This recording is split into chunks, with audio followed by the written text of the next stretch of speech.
Gather, children, sit for a spell. I'll tell you of black witches and where we dwell. Tituba, though great, not the first of our kind, with magical DNA, flip our heritage and rewind. Stolen our language and mystical beliefs, our evolution left from text so our children won't speak or seek. As the chiefs have their guns and wartime brute force, the priestess has her ancestors and spirits, of course, who direct and change history's course. We've toiled in the earth, black witches' blood spilled, shame eradicated, beat down. Hear our cries, feel our shrills. It is here where I invite you. It is here where I'll spend. Come in, children, come in.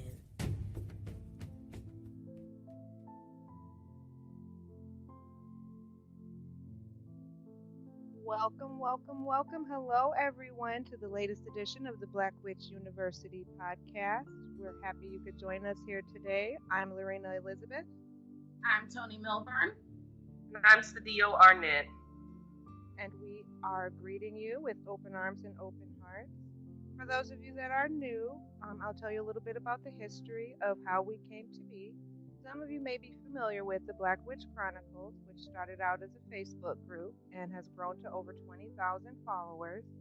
And because of a need for magical teachings and so many people out here just needing guidance and looking for an anchor in today's chaos, Black Witch University was born.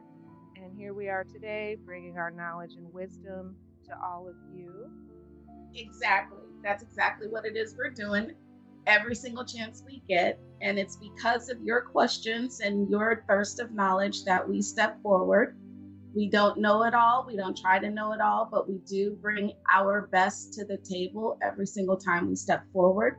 And so today we decided that we wanted to talk about trauma and grief within our communities and within ourselves, and how we can use our magic and our conjure to deal with that trauma and grief in our day-to-day lives. So very often people start off with giving yourself time. Like that's always the first place that people go, giving yourself time to heal. So I think it's great and it's important that we're talking about those things that you can do in the meantime while you're giving yourself time to heal. What are those things that you can do to feel more empowered? And I think that's the key to it, feeling more empowered while you're in that place. Well, I also think it's important to acknowledge that not everybody experiences grief the same way. And I think the mistakes a lot of people make is they anticipate or expect someone to experience grief in a time frame like this. It's supposed to be this time frame of grief. And I can tell you that's not how that works. You know, my mom's been gone for 4 years and I still will have very random moments where I will start crying out of nowhere, out of the blue. It could be a song that hit me wrong. It could be a smell that reminded me of her, but there's no rhyme or reason to it. And so I think we need to get out of this mindset that you have to follow this pattern of how grief is supposed to go. Everybody grieves differently, and people should be given the space and time to do that their way. Yeah. I also want to touch on something that's kind of prevalent in today's world, and grief and trauma are all over the place. Yes. We are in almost a state of perpetual trauma between things that are going on in our individual communities and then expanding on to things that are going on in this country, and then even branching out even further and seeing the global unrest. Every time you turn on the television, someone's being killed, bombs are being dropped, diseases are popping up and killing and harming multiple people, terrorism. It's very, very difficult to find and maintain your sense of equilibrium when all day, every day, there's something to be upset about, something to be stressed about, something to be anxious about, sad about, all of the above.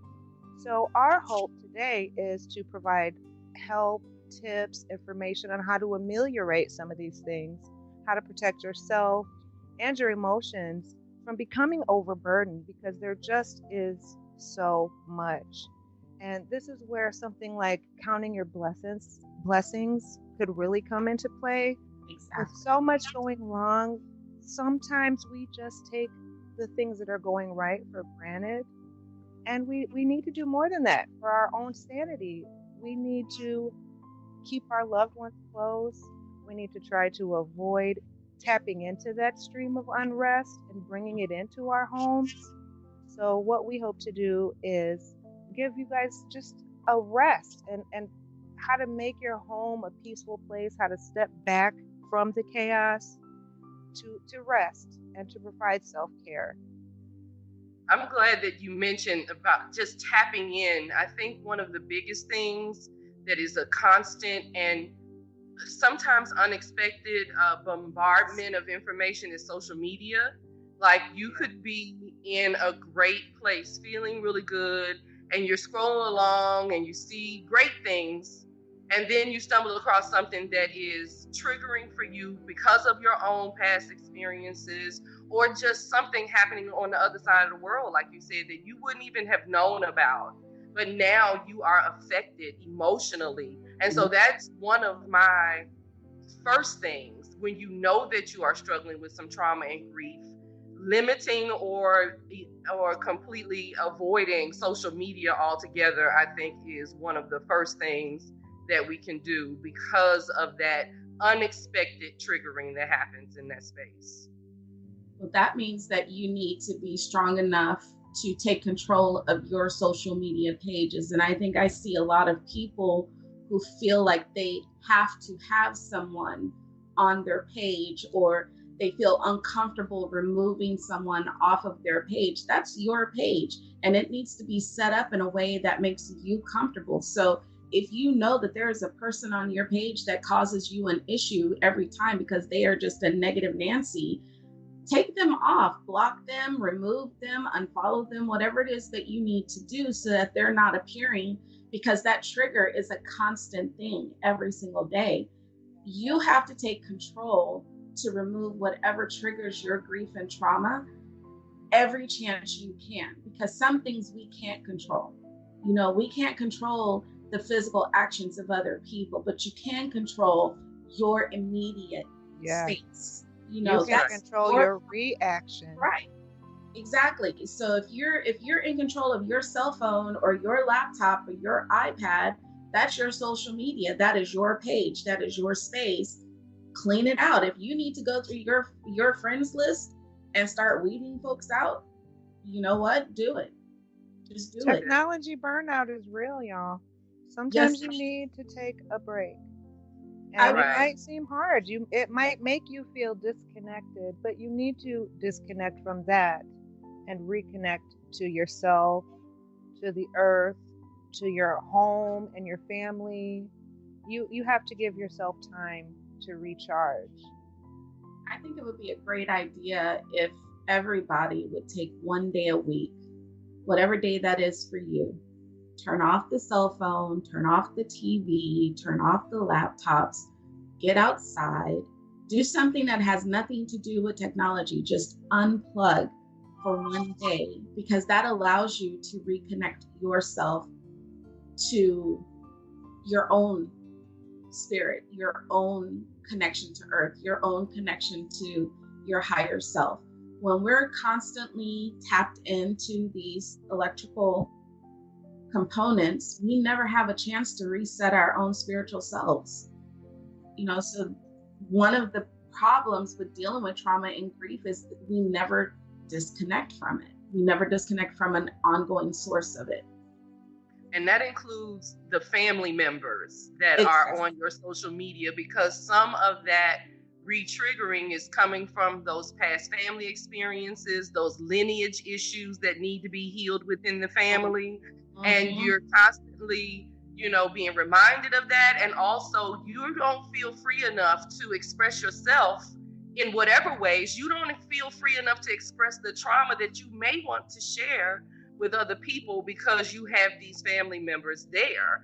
And so I think it's important to remember that family members can be put on mute as well. And sometimes Most it's certainly. crucial that we do that. Very and crucial. they're the main ones that need to be put on mute because they're the ones usually. Right. They're the ones Right. Usually. something. So it only takes one, and that one family member will rip and run back and forth, starting mess, bringing other family members into it. Oh, do you know how they're handling this and their child, their husband, their this, their that, their child? So you have to take a stand. That's that run tell that family member. Go run tell that.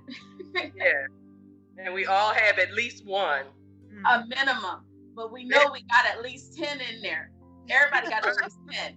Because there ain't no way you only got one with the amount of mess we got going on in our families. There's no way one person causing all that chaos. There's just not. Somebody at least got to be on the listening end, right? Well, true.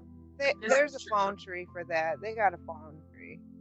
So everybody know who's the next person they're going to call. Right. I would also... Go ahead. Oh, we're going to continue with that. I was going to say move on to that being, because we tapped into that already, one of the ways to heal from trauma and I don't like the heal from, because some of us, like Lorena, you said, we're constantly living traumas because of the global energy, so to relieve yourself from some trauma, one of the things that I've always told people, take me to the trees. When I'm going through something, I need to go sit up under a tree. I need to feel that energy. I need to be connected to those roots. And it makes a difference for me. Now, that's one of my healing spaces. And I invite anybody to try that. Everyone. It's science fact. Say that again, Lorena. The healing of trees and the roots and the way they communicate, it's based on science. Yes. They've recently been discovering that even when trees are ailing or ill, the trees around them will send them more energy. If a tree is dying or has like a communicable disease, the other trees will work together to block off those impulses that are coming to like make other trees sick. The communication between humans, plants, everything is interconnected. And one of the things that I wanted to discuss regarding trauma and grief is the transmutation of these emotions. We can't really call them a negative because it is part of the cycle of life. But being able to release and transmute and look upon yourself with compassion and unconditional love, and realizing that it's okay to heal in your own time is wonderful. I don't want people to feel more stressed about being down because people are looking at you, or why are you still so upset? No one has the right to tell you how long it should take or what you should be doing. As long as you're doing the self-care, that's what's important. Don't forget about you. And as Sadio said, the trees are an excellent, excellent resource. Getting back to nature, getting your feet on the ground, someplace quiet, and learning how to turn those fears and even anguish and things, how to transmute that into something that's going to benefit you and help you to evolve spiritually. And that's what we want to help you guys with today. So playing on the entire going into nature, following up with the trees, I'm going to talk about our plant allies, because when being an herbalist, there are so many herbs and plants that you can use to help heal when you're going through that. Excuse me. You have so many different situations going on in your physical self. When you're going through grief and trauma, your physical body responds. So it may show up, it may manifest itself as insomnia. It may manifest itself as, an anxiety attack or palpitations, or it could be loss of appetite. Any of these things are a physical manifestation of the grief and trauma that you're dealing with. And sometimes the herbs that you can put together and blend and either create a tincture or create a tea and use that healing herb, use those plant allies to help heal yourself, will help you get through that process. And so, I'll give you a couple of those herbs, and then what I'll do is place a more complete list on our Patreon site. So some of my most favorite are the rose, hawthorn, linden flowers, and lemon balm, and holy basil. Those are my 4 or 5 favorite top herbs and plants to use when it comes to grief and trauma. Using them in a tea form is probably the easiest for most people, because you can get them pretty much at any whole food store or any kind of herbal store. You can buy them dried, or you can also find just a tea already made. But being able to sit quietly with a cup of tea under a tree somewhere and engulf yourself just in that natural moment and allow yourself to let the tears flow, let the anger come up, let yourself feel whatever emotions you're feeling, acknowledge it, and then release it. Don't let anybody tell you that you shouldn't feel whatever it is you're feeling. No one has the right to tell you how you should feel about something that's going on. Allow yourself to have that emotion, but don't live in that moment. Like, bring it up, bring it out, examine it, acknowledge it, honor it, and then move on from it. But don't let someone tell you you shouldn't be angry. You shouldn't still be angry. Hell, my mom's been gone for 4 years and I'm still pissed off about it. I have my moments where I'm still pissed about it, and that's okay. That's for me to be pissed about it. But there's no one that's going to tell me I shouldn't be. So, and then the flip side to that is, as empaths, because a lot of us are empaths, when you're dealing with this stuff and you open yourself up to let that trauma and that grief out, and Sadia, we were just talking about this, when you open yourself up to let those tears flow, you have to be careful who you're opening yourself up around, because not everybody has your best interest at heart. And so as an empath, not only are you opening yourself up to let your emotions out, but you've let your guard down. So now you're picking up the nonsense from anybody else that's around you. And if they don't have your higher good at heart, you're going to be picking up their crap too. So be mindful of who you have around you when you open yourself up. Make sure that you have people who truly love and support you, and through your trauma and through your grief, and they don't have to know the whole story. They just need to be able to create sacred space and allow you to have those emotions safely. That's all they need to do. Holding compassionate space is imperative. Some of the things that could also help with that are different crystal therapies. Some of you know one of my favorites is black tourmaline.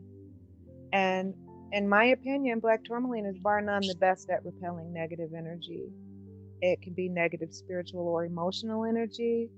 And it also repels things like geomagnetic stress, the radiation that comes off of your computers and phones, psychic vampirism, psychic energy draining. It's going to block all of these things. So if you are in a more vulnerable position, that's a time when you really want to make use of something like black tourmaline, or an onyx works wonderful, obsidian, any of the darker stones. If at times you feel that's a bit too heavy for you, then I do also recommend smoky quartz, because it carries all the properties of quartz, but it's a little bit darker, providing more protection and grounding aspects. The main stone that I want to talk about, though, for hardship and grief is rhodonite.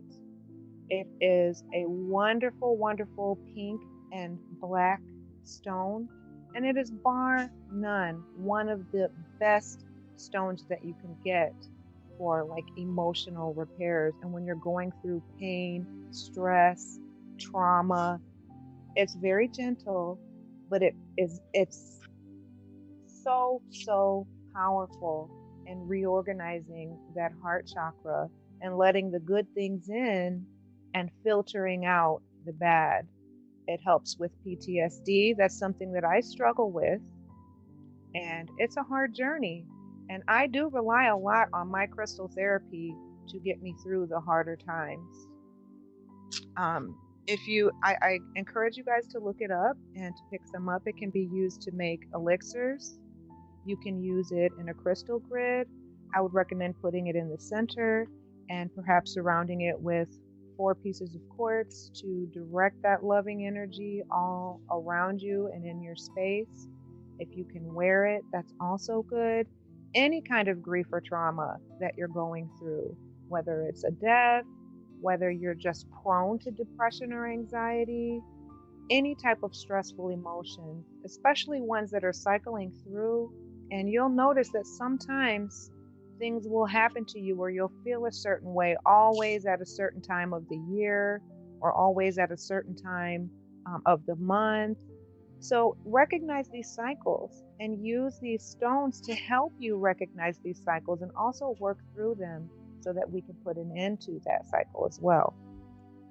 I wanted to also make sure that we deal with the trauma that is a result of violence. And because we're just dealing with the domestic violence month and things like that, I have, there are certain things that I love that are just healing. You know, we talked about the crystals. And so, you know, to lighten our hearts and things like that, we can, the rose quartz and the citrine, those things, you know, will bring joy to our hearts. But I feel like that sometimes we also need to feel protected when we are dealing with trauma and grief, especially trauma from violence. And so I have a thing where, look, all the old ladies, grandmothers, your aunties back in the day, they used to carry some sort of knife or blade all the time. All the time. There is an energy to all objects, including weapons. And so one thing that came to me as I was thinking about this conversation today, that came to me yesterday, was doing a ritual with a knife or a blade that you will carry with you as your sacred protection. Because, you know, it's challenging to heal from violent trauma when you still feel so vulnerable, when you still feel like, you know, we go through so much about protecting ourselves and feeling that we need to be protected. There's that side that needs to be nurtured, and then that side that needs to be protected.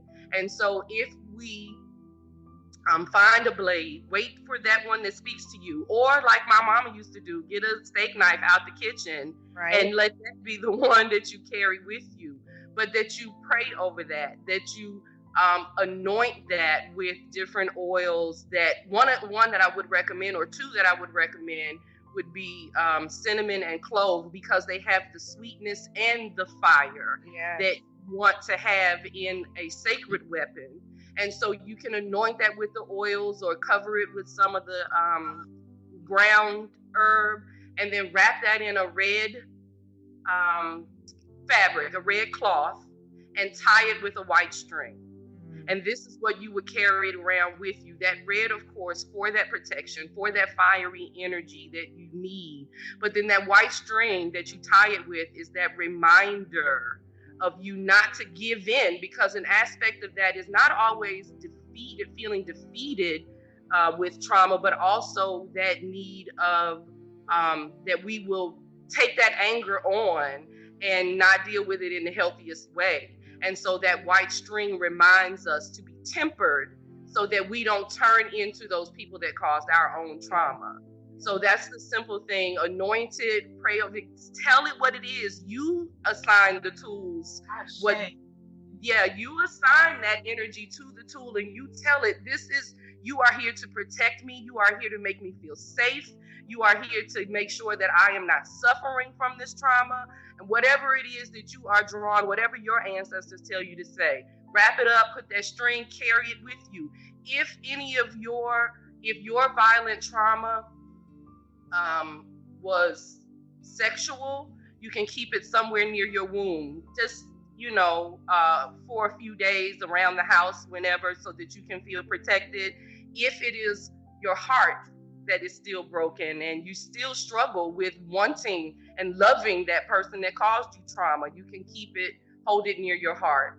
And so this is one, I'm just saying, on the other side, like Tony mentioned, the anger that comes up is real. And we have to be able to deal with that and feel strong enough to protect ourselves physically and spiritually.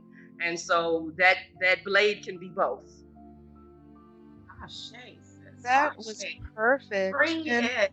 Yeah. And you know what, though? Rhodonite also helps with anger and resentment. So when things are festering. And I carry a blade at all times. Mm-hmm. Tony knows I love knives. I'm a fanatic. And I anoint my knives with fiery wall of protection. Indeed. So that's also an idea.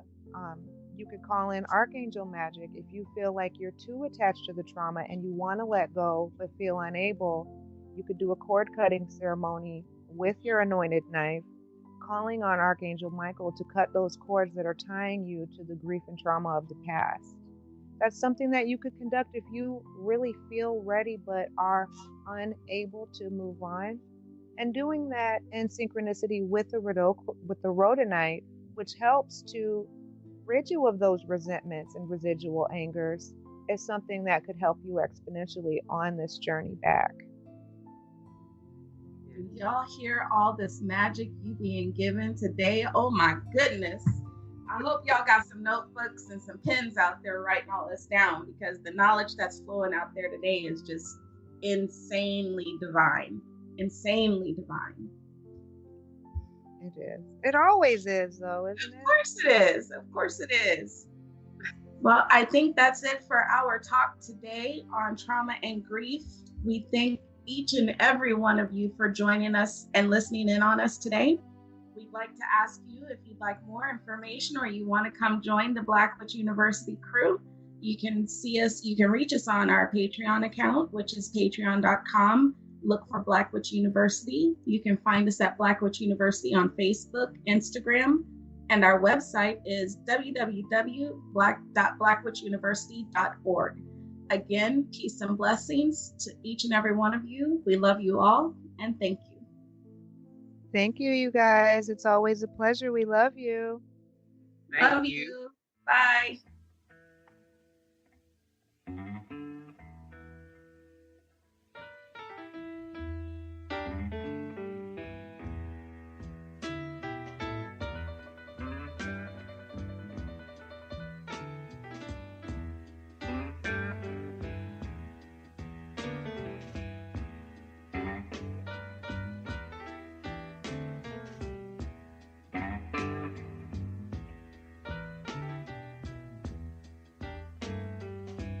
Don't you know hard time? Can't you see hard times are here to stay?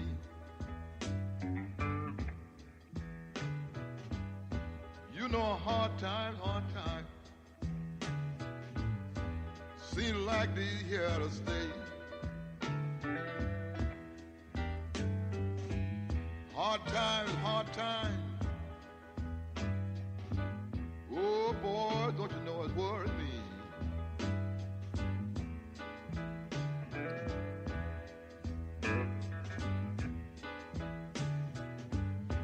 I ain't got no shoes on my feet.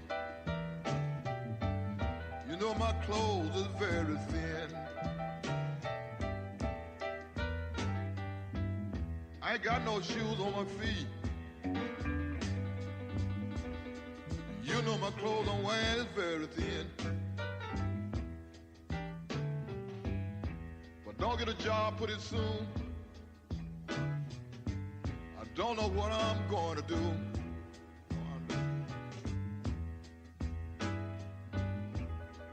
Hard times.